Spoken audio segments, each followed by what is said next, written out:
I ultimately decided to do something about transcription. And so transcription is a biological process that involves making a copy of RNA from DNA. DNA contains all our genetic information, and it consists of a sequence of bases, A, G, C, T, and these bases will always be found in pairs. A will always go with T, G will always go with C. And the problem with DNA is that it can't be directly transformed into the proteins that make us us. It has to be made into a form known as RNA first.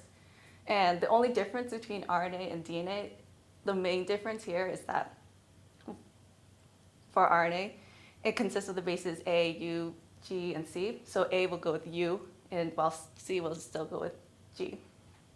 The main player in this process is the RNA polymerase, which makes the RNA copy from the DNA segment.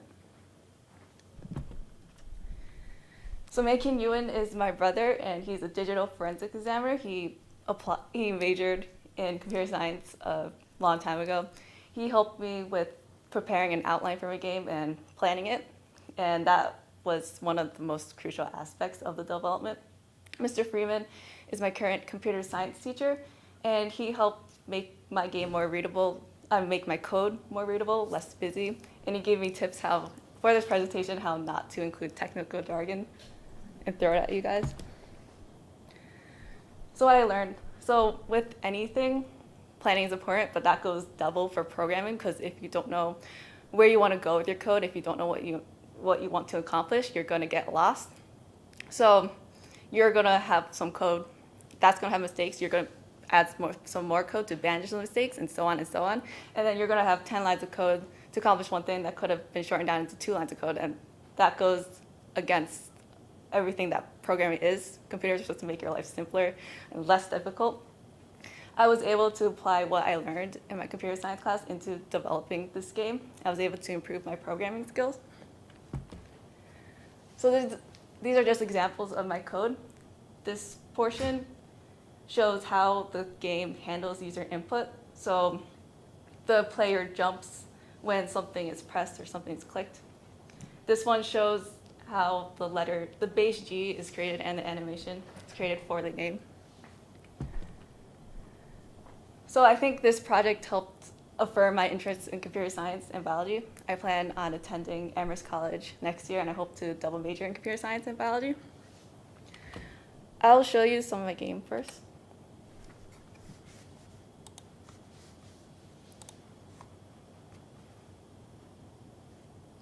So I used a 2D game engine known as, is there sound on this? There is not, I'm sorry. Okay, that's okay. So I use a game engine known as libgdx. There should be music playing right now. Yep. I understand. I called my game Decoding Life. The backgrounds were all made with an animation software known as Blender. So these are instructions. So you play the RNA polymerase, so you have to make that RNA strand base that pairs with that DNA base. So I clicked the wrong one. I did that wrong too. Okay, so everything else that doesn't look 3D was made with either Paint or a program like Paint known as GIMP. If you hit anything, you start at the beginning.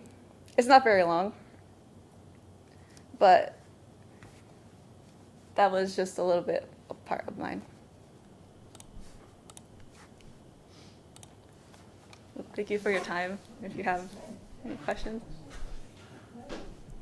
You wouldn't have you? Are you taking at this moment AP Biology? I took it last year. Took it last year. Did you learn all that from Ms. Rainier? Excuse me? Did you learn all that from Ms. Rainier? Yeah, she was a really good teacher.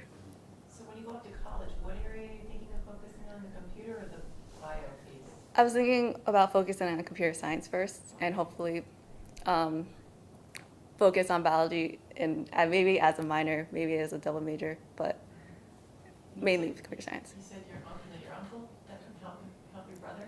Oh no, my brother.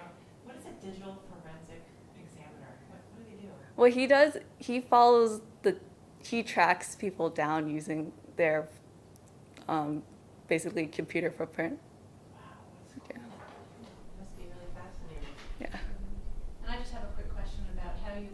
code?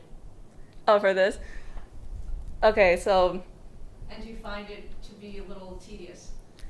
it was really tedious because when you make errors, you have to find those errors and to try to figure out the solutions for it, and that took a long time to just find Are out. there programs that help and make it easier, or you still have to know how to code in order to use programs that help you code? That makes sense. So the program I used was LibGDX. It gives you the tools to create your game.